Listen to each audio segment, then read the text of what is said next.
आज क्लास रे समस्त को स्वागत जनाऊँची। आज आम OTT child development and pedagogy किसी प्रश्न आलोचना करवा। आज प्रश्न नंबर है 92। रोजगार करिवार प्रशिक्षण दिया जाए।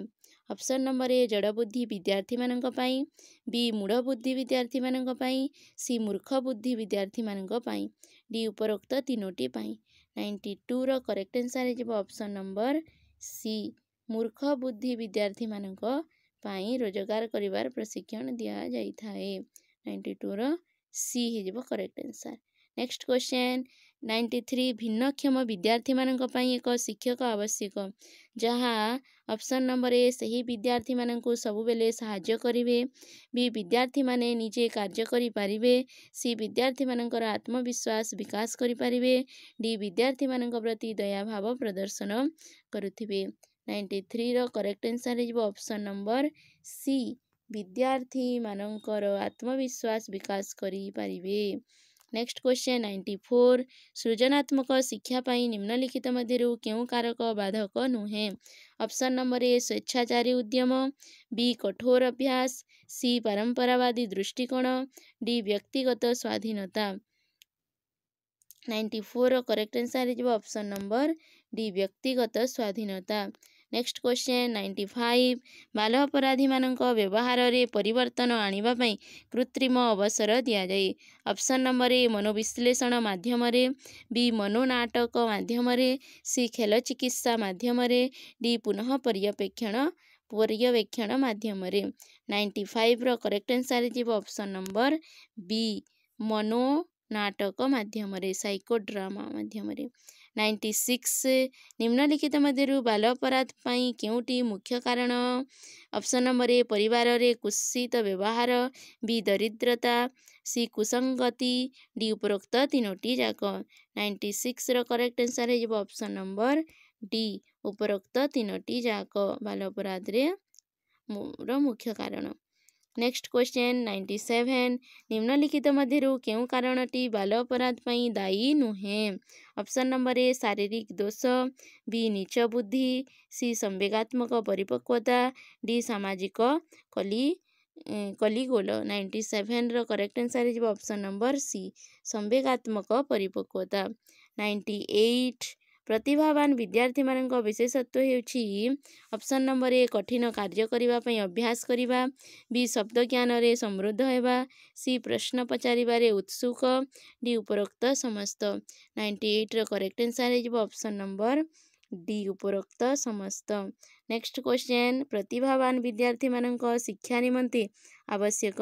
ऑप्शन नंबर ए साधारण शिक्षक हेबा, बी प्रतिभावान शिक्षक हेबा, सी विशेष प्रशिक्षित शिक्षक, डी श्रेष्ठ परिवार रु आसुथिबा शिक्षक। 99 रो करेक्ट आंसर है ऑप्शन नंबर सी विशेष प्रशिक्षित शिक्षक। 100 सृजनात्मक विद्यार्थी मानकर रही। ऑप्शन नंबर ए कल्पना करिवार शक्ति, बी जुक्ति करिवार शक्ति, सी चिंतन करिवार शक्ति, डी उपरोक्त तीनोटी। 100 नंबर क्वेश्चन आंसर है ऑप्शन नंबर डी उपरोक्त तीनोटी। 101 श्रेष्ठ विद्यालय गुड़िक स्थापना करा जाउछि। ए शैक्षिक स्तर रे पछुआ विद्यार्थी मानक पई, बी मानसिक स्तर रे पछुआ विद्यार्थी मानक पई, सी मानसिक स्तर रे श्रेष्ठ विद्यार्थी मानक पई, डी अपराधी विद्यार्थी मानक पई। 101 रो क्वेश्चन रो ऑप्शन नंबर डी हे करेक्ट आंसर अपराधी विद्यार्थी मानक पई। 102 मनोचिकित्सक मतानुसार किशोर अपराधीकरण एक प्रमुख कारण ए इदम रो उच्च हेबा, बी अहम रो दुर्बल हेबा, सी उत्तम अहम दुर्बल हेबा, डी उपरोक्त तीनोटी। 102 रो ऑप्शन नंबर डी हे करेक्ट आंसर उपरोक्त तीनोटी। नेक्स्ट क्वेश्चन 103 सामाजिक नियम रे विरुद्ध आचरण करथबा विद्यार्थी को कहा जाए। ऑप्शन नंबर ए पछुआ वर्ग विद्यार्थी, बी शारीरिक विकलांग, सी समस्या सृष्टि करथबा विद्यार्थी, डी मानसिक रूपे दुर्बल विद्यार्थी। 103 रो करेक्ट आंसर है ऑप्शन नंबर सी समस्या सृष्टि करुथबा विद्यार्थी। नेक्स्ट क्वेश्चन 104 साधारणतः समस्यात्मक विद्यार्थी सही मानक कहा जाए जहार जार ए है सामान्य बुद्धि कम थाए, बी जेकोसी गोटे पाठ विषय दुर्बल होता है, सी शारीरिक भाव विकलांग होता है, डी उपसमायोजित होता है। 104 करेक्ट आंसर है ऑप्शन नंबर डी उपसमायोजित होता है। नेक्स्ट क्वेश्चन 105 साधारणतः उपचारात्मक शिक्षणर आयोजन सही विद्यार्थी मानक पई करा जाय जो माने ऑप्शन नंबर ए मानसिक रूप से दुर्बल, बी शारीरिक रूपे विकलांग, सी प्रतिभाशाली, डी शैक्षिक रूपे पछुआ। 105 रो करेक्ट आंसर है ऑप्शन नंबर डी। 105 रो ऑप्शन नंबर डी है करेक्ट आंसर शैक्षिक रूपे पछुआ। नेक्स्ट क्वेश्चन 106 क्वेश्चन है निम्नलिखित मध्य क्योंटी व्यतिक्रम विद्यार्थी ए है मानसिक विकलांग, बी अधिगम विकलांग, सी शारीरिक विकलांग, डी उपरोक्त तीनोटी। 106 करेक्ट आंसर है ऑप्शन नंबर डी उपरोक्त तीनोटी। नेक्स्ट क्वेश्चन 107 मानसिक रूपे विशिष्ट विद्यार्थी मानक पई निम्नलिखित मध्य क्योंटी कार्यकारी हुए नाही। ऑप्शन नंबर ए शारीरिक विकलांग। 107 नंबर क्वेश्चन मानसिक रूपे विशिष्ट विद्यार्थी मानक पई निम्नलिखित मध्य क्योंटी कार्यकारी हुए नाही। ऑप्शन नंबर ए शारीरिक विकलांग, बी मानसिक विकलांग, सी प्रतिभावान, डी सृजनात्मक। 107 रो करेक्ट आंसर है ऑप्शन नंबर ए शारीरिक विकलांग। नेक्स्ट क्वेश्चन 108 मानसिक रूपे दुर्बल विद्यार्थी मानकर शिक्षा व्यवस्था निर्भर करे। ऑप्शन नंबर ए तांकर बौद्धिक क्षमता उपरे, बी शारीरिक क्षमता उपरे, सी सामाजिक और आर्थिक क्षमता उपरे, डी उपरोक्त तीनोटी उपरे। 108 रो ऑप्शन नंबर ए हिजबो राइट आंसर तांकर बौद्धिक क्षमता उपरे। नेक्स्ट क्वेश्चन 109 विकास केबे हेले बंद न हेबा प्रक्रिया अटे। यही विचार निम्नलिखित मध्य क्यों सिद्धांत पर आधारित। ऑप्शन नंबर ए एकीकरणर सिद्धांत, बी अंतःक्रियार सिद्धांत, सी अंतः संबंधितार सिद्धांत, डी निरंतरतार सिद्धांत। 109 करेक्ट आंसर है ऑप्शन नंबर डी निरंतरतार सिद्धांत। नेक्स्ट क्वेश्चन 110 निम्नलिखित मानक मध्य क्यों मनोवैज्ञानिक द्वारा विकासर 4टी विशेषत्वर परिचय मिले। Option number A Skinner, B पियाजे, सी कोहलबर्ग, डी एरिक्सन। 110 रो करेक्ट आंसर है ऑप्शन नंबर बी पियाजे। नेक्स्ट क्वेश्चन 111 निम्नलिखित मध्य क्यों अवस्था विद्यार्थीटी तर्क माध्यम वस्तु तथा घटनागुड़िक संबंध में चिंता प्रकट करिथाए। ऑप्शन नंबर ए पूर्व संक्रियात्मक अवस्था, बी मूर्त संक्रियात्मक अवस्था, सी संवेदी प्रेरक अवस्था, डी औपचारिक संक्रियात्मक अवस्था। 111 रो करेक्ट आंसर है ऑप्शन नंबर बी मूर्त संक्रियात्मक अवस्था। नेक्स्ट क्वेश्चन 112 नंबर क्वेश्चन है स्वतंत्र भावे आवश्यक करुवा विद्यार्थी मानक पई शिक्षा उपलब्ध करने आवश्यक। ऑप्शन नंबर ए स्वतंत्र विद्यालय मानकरे, ऑप्शन नंबर बी स्वतंत्र विद्यालय मानकरे स्वतंत्र शिक्षक मानक द्वारा, सी अन्य साधारण पिला मानक सह, डी स्वतंत्र विद्यालय मानकरे स्वतंत्र पिला मानक पई विकसित होइथिबा शिक्षण पद्धति सहायता रे। यार 112 ऑप्शन नंबर सी है correct answer option number C.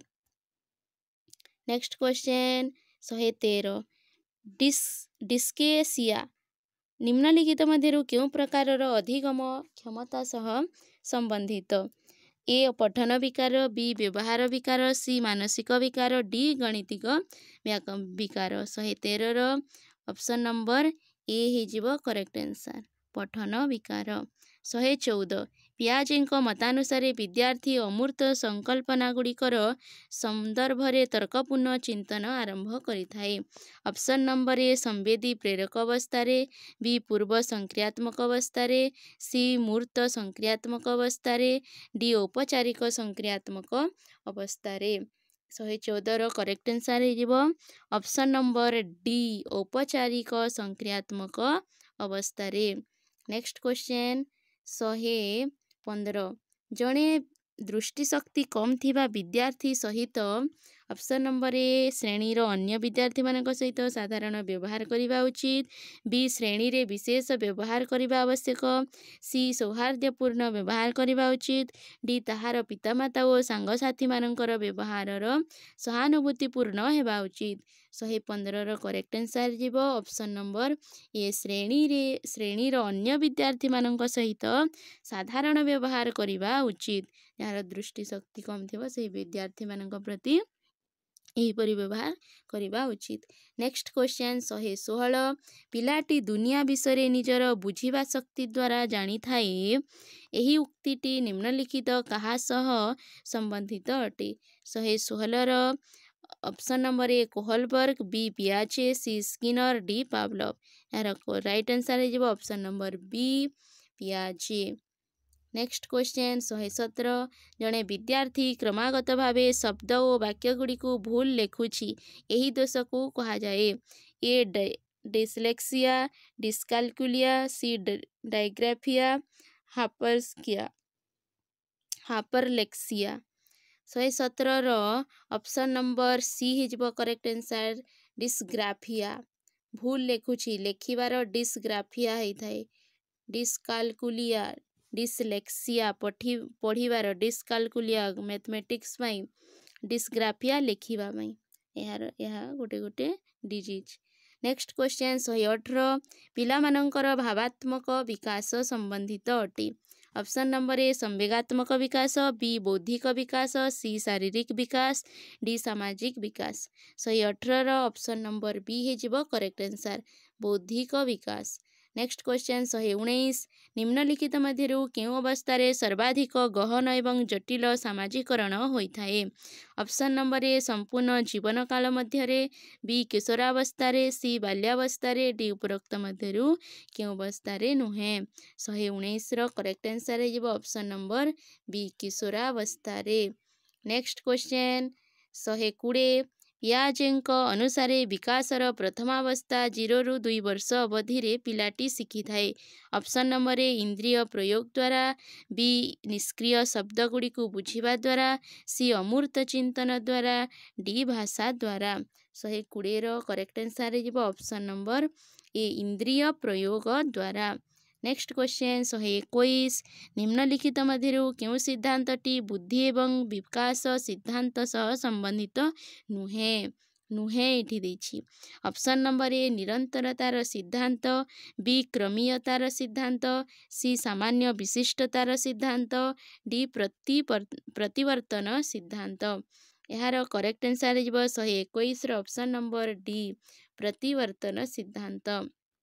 Next question 122 दुर्बल अथवा अक्षम पिला मानक पई केंद्र द्वारा प्रचलित समूह शिक्षा व्यवस्थार मुख्य उद्देश्य अटे। 122 करेक्ट आंसर है ऑप्शन नंबर ए नियमित भावे विद्यालय रे अक्षम और दुर्बल पिला मानकु शिक्षा प्रदान करिबा। नेक्स्ट क्वेश्चन 123 निम्नलिखित मध्यरु केउ लक्षण पठन कठिनता सह संबंधित नुहे। ऑप्शन नंबर ए वर्ण एवं शब्द परिचय रे कठिनता, बी पठन गति एवं प्रवाह रे कठिनता, सी शब्द गुड़िक विचार गुड़िक बुझिबारे कठिनता, डी कुसंगत बनान र कठिनता। यार करेक्ट आंसर है 123 ऑप्शन नंबर डी सुसंगत बनान रे कठिनता। नेक्स्ट क्वेश्चन 124 एक शिक्षक शिक्षिका चाहती जे तांकर श्रेणी रे थिबा प्रतिभाशाली विद्यार्थी निज क्षमता अनुसार उच्चतम उपलब्धि प्राप्त करंतु एथिपाई तांकु निम्नलिखित मध्यरु केउटी ग्रहण करिबा उचित नुहे। ऑप्शन नंबर ए अणशिक्षण गतिविधि गुड़िकरे भाग नेबा और सेथिरे रुचि रखिबा पई निर्देश देबा, बी चिंता गुड़िकु नियंत्रित करिबा शिक्षा देबा, सी विशेष प्रस्तुति पई सामान्य साथी मानक ठारु पृथक करिबा, डी सेमानक ठारे सृजनात्मकर विकास पई प्रतियोगिता करिबा। करेक्ट आंसर है 124 ऑप्शन नंबर डी सेमानक ठारे सृजनात्मक विकास पई प्रतियोगिता करिबा। नेक्स्ट क्वेश्चन 125 पिला मानकर विकासर सिद्धांत बुझिबा ଶିକ୍ଷକଙ୍କୁ ସହାୟତା କରିଥାଏ। କେଉଁଥିରେ ସହାୟତା କରିଥାଏ? ଅପସନ୍ ନମ୍ବର ଏ ପିଲାମାନଙ୍କ ସାମାଜିକରଣର ବୁଝିବାରେ, ବି ପିଲାମାନଙ୍କ କାହିଁକି ପଢ଼ିବା ଉଚିତ ଏହାର ଔଚିତ୍ୟ ବୁଝିବା, ସି ପିଲାମାନଙ୍କ ବିଭିନ୍ନ ବୋଧଗମ୍ୟ ଶୈଳୀକୁ ଗ୍ରହଣ କରିବା, ଡି ପିଲାମାନଙ୍କ ପାରିବାରିକ ପୃଷ୍ଠଭୂମି ବୁଝିବା। ଏହାର କରେକ୍ଟ ଆନ୍ସର୍ ହେଇଯିବ 125ର ଅପସନ୍ ନମ୍ବର ସି ପିଲାମାନଙ୍କର ବିଭିନ୍ନ ବୋଧଗମ୍ୟ ଶୈଳୀକୁ ଗ୍ରହଣ କରିବା। ସମସ୍ତଙ୍କୁ ମୋର ଧନ୍ୟବାଦ।